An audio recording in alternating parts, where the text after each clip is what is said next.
All right, hi guys. So today I'm going to be talking about the acting out cycle. So, what is the acting out cycle?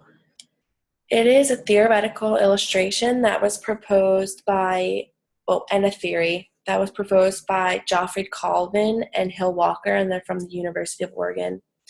And it shows how behavior occurs in a chain or cycle. It is important for teachers to learn about this cycle because it can help them intervene when a child is showing problem behaviors. So the cycles, there are 7 cycles, and they go in a specific order. And they are the calm phase, trigger phase, agitation phase, acceleration phase, peak phase, de-escalation phase, and recovery phase. And as teachers, we need to know how to observe our student behaviors. And if we can identify what stage they are in, it can help us provide the interventions necessary to fix the problem or prevent it from happening again. So the first phase is the calm phase. And the overall behavior that students display in this phase is being cooperative. They're usually on task and they follow rules and expectations. They're responsive to praise. They initiate behavior. They're goal-oriented and they are socially appropriate.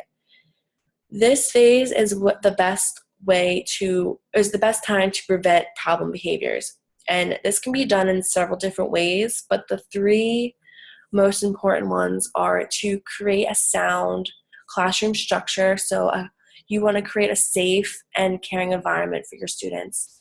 And you also want to explicitly teach your social and behavioral expectations and make sure you give your students attention when they do meet your expectations.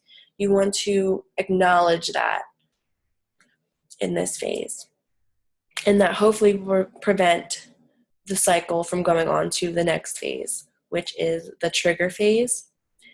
And the overall behavior that is shown in this phase is there's a series of unresolved problems and conflicts that occur. So you might notice that there's a change in routine with your student. They're causing interruptions, and they're significantly showing errors and having problem solving. This is caused because there is a concern that's left unaddressed with your student. So it can be like a school-based trigger, or it can be a non-school-based trigger. And some school-based triggers can be an argument with a peer, confusion about an assignment, or a change in their daily schedule. And a non-school-based trigger can be hunger, lack of sleep, or medical problems. Another way you can think about this phase is the antecedent phase. That's how I think of it. So it's basically a problem or a concern that is causing or triggering your student to have a problem behavior later on. So this is the phase where a teacher can get to the root of the problem. They can figure out what is going on and what's causing problem behaviors, and hopefully they can stop them if they do identify these problems. The next phase is the agitation phase, and a student's behavior overall is displayed as unfocused. It can be displayed, students can display agitation in several different ways. There can be an increase in their eyes darting around. They can have non-conversational language, busy hands. They can be in and out of groups or off and on task. But they can also show it in a way by being subdued and staring into space, withdrawing from groups, and appearing frozen and not really responsive. So it is imperative that a teacher identifies and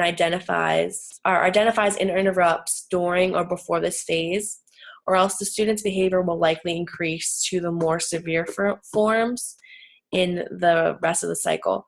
So any actions that the teacher takes, they should make them in the beginning, or else they could actually escalate the child's behavior into the next phase accidentally, so they can trigger a child to move to the next phase.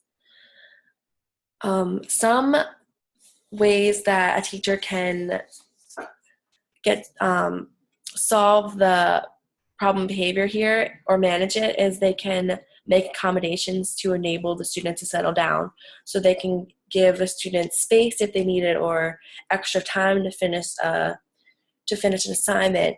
Just give them what they need to settle down and to not move on to the next phase.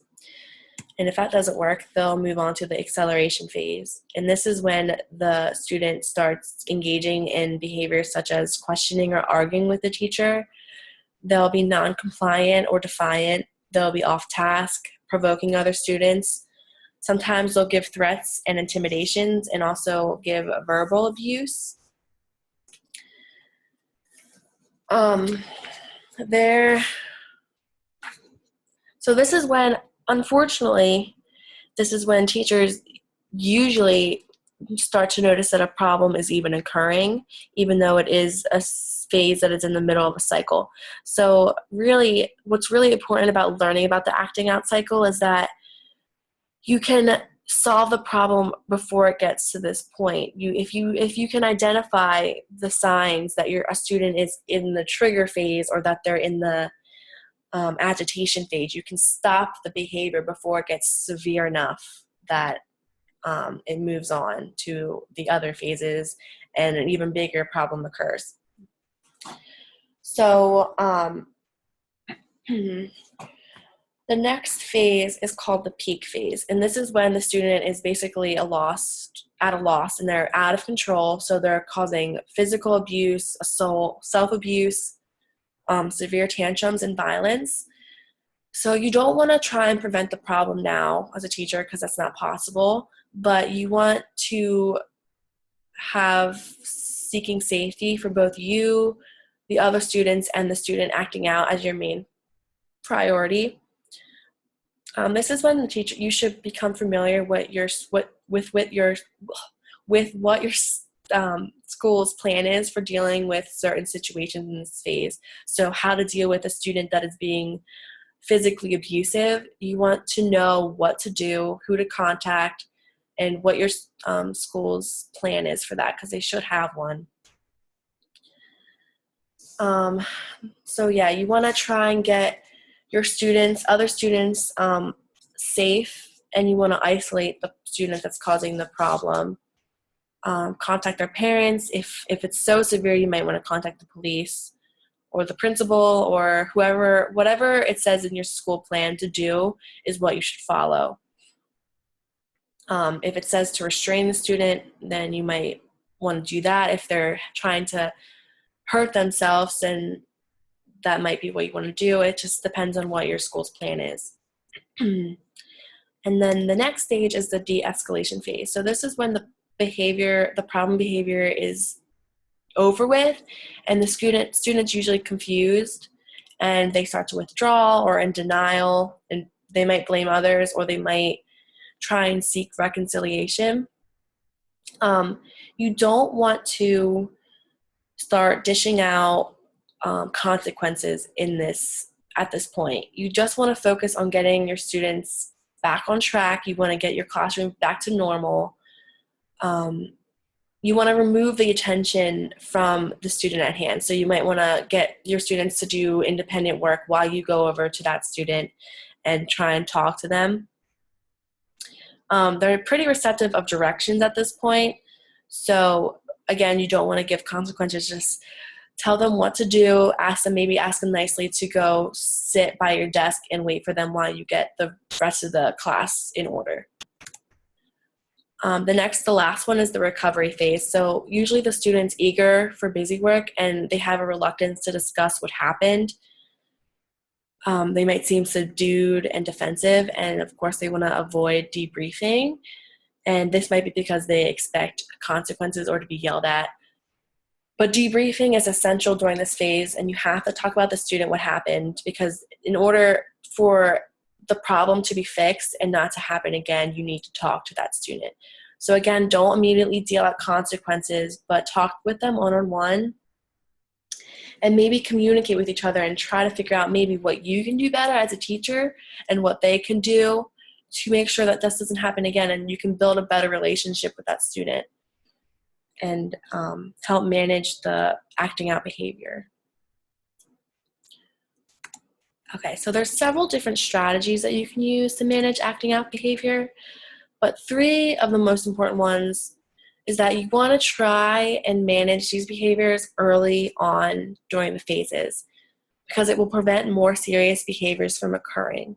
So again, you want to make sure your expectations and rules are explained clearly in the first 1 through 4 phases, because in the remaining phases, the focus should be on safety, reentry, and follow-up, not on preventing the behavior, because it's already happened. It's already going to happen.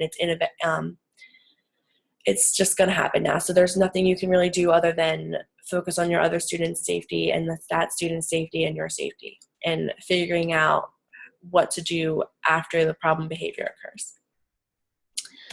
Okay, so here are my sources, and that is the end of my presentation. Thank you for listening, and I hope you guys have a great rest of your week.